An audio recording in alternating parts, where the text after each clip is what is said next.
Hear this by the Spirit of the living God.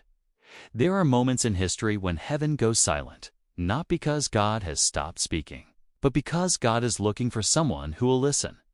God has never lacked power. God has never lacked angels. God has never lacked authority. What He looks for is a willing vessel. He found Moses in the wilderness. He found Gideon hiding in fear. He found David in obscurity. He found Deborah in a time of silence. He found Elijah when altars were broken. He found Paul when the church was bleeding.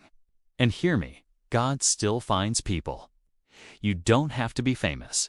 You don't have to be flawless. You don't have to feel ready. You only have to be available. God's generals are not born in palaces. They are forged in caves. They are trained in seasons of rejection. They are sharpened in loneliness. They are refined in waiting. You thought the delay was punishment, but it was preparation.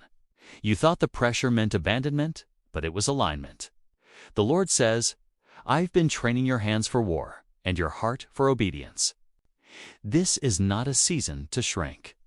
This is not a season to hide. This is not a season to negotiate with fear.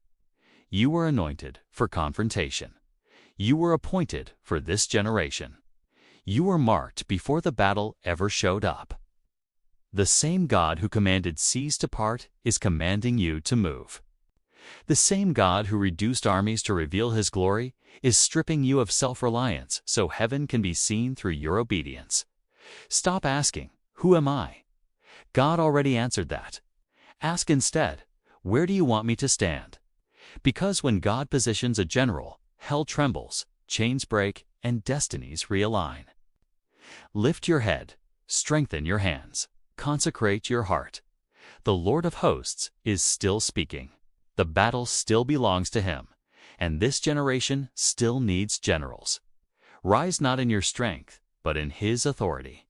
Stand not in fear, but in faith. Advance not for your name, but for His glory. Heaven is calling. The trumpet is sounding, and God is saying, "Whom shall I send?" May your spirit answer boldly, "Here I am, Lord, send me."